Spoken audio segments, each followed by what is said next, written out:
Here's how you can get the most from your retirement savings without complicating it and making everything so difficult. Financial planners are guilty of oversharing information, and the real challenge is to give people simplicity that they value more. Yes, we're suspicious of retirement plans that are oversimplified.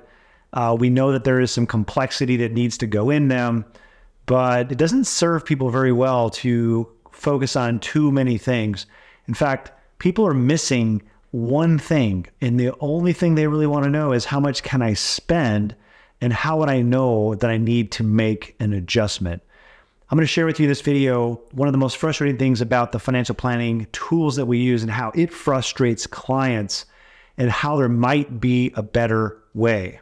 But before I do that, I'm Nick Davis, founder of Brindle and Bay Wealth Management, and we're here to show you how to retire with calmness and clarity. If you like this video, if you subscribe, you may see it again in your YouTube feed. Thanks for that. So the thing that frustrates people in retirement is Monte Carlo analysis and probability statistics. If you are told that you're going to have an 86% success rate, you don't really know what that means because you don't know what it means if it, what would have to happen for that to turn into 65% success. You fear that you might show up for a review or look at it again and that 86 went to 65%. There's not a real clear understanding. Now, financial planners can understand that because they're looking at all the levers. And you also don't know what failure really means.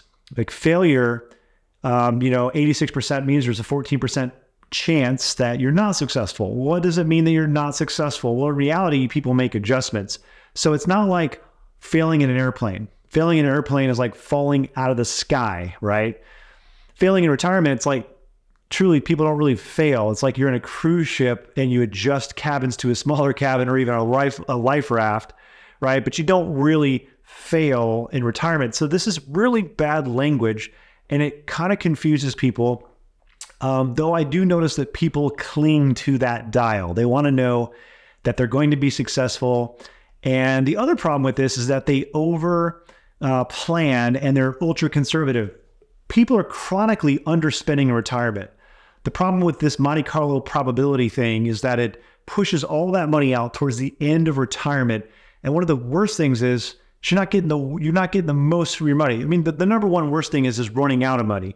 The second thing is you get into your 80s and you realize, hey, there was money I could have spent earlier in life. I've got all this money left over because I was overly conservative. Because this probability tool is not so great when it comes to helping you to get the most for your money, it's just trying to help you to not fail.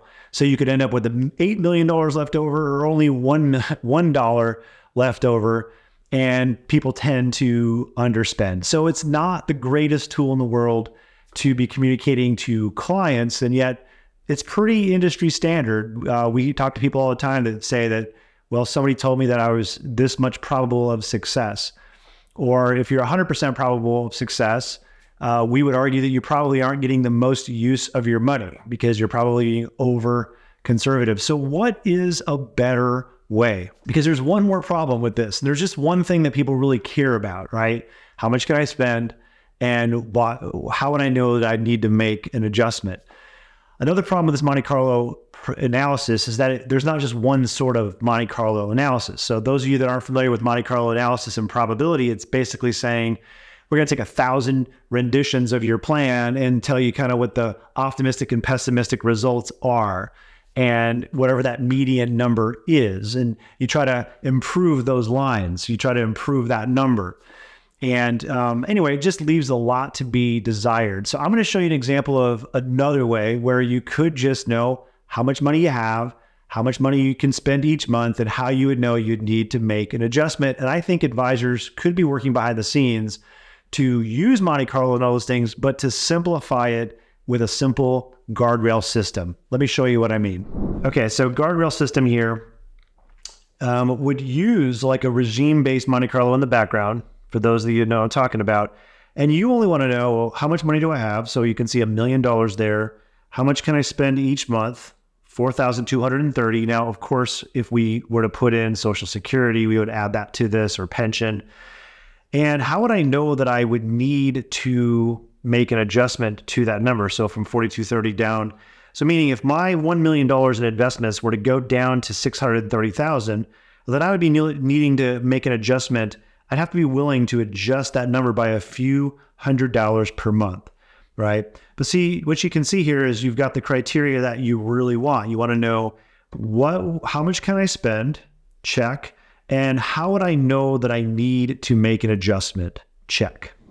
Again, the struggle for financial planners is to share less, but have it matter more. And in our experience, people care about just those couple of things. Now, the engineers, they want to know that all that stuff's going on in the background. In fact, you could even take this and do a test against history and see how would this plan have done during World War II, the Great Depression, stagflation, and how would it do with some Monte Carlo moving forward.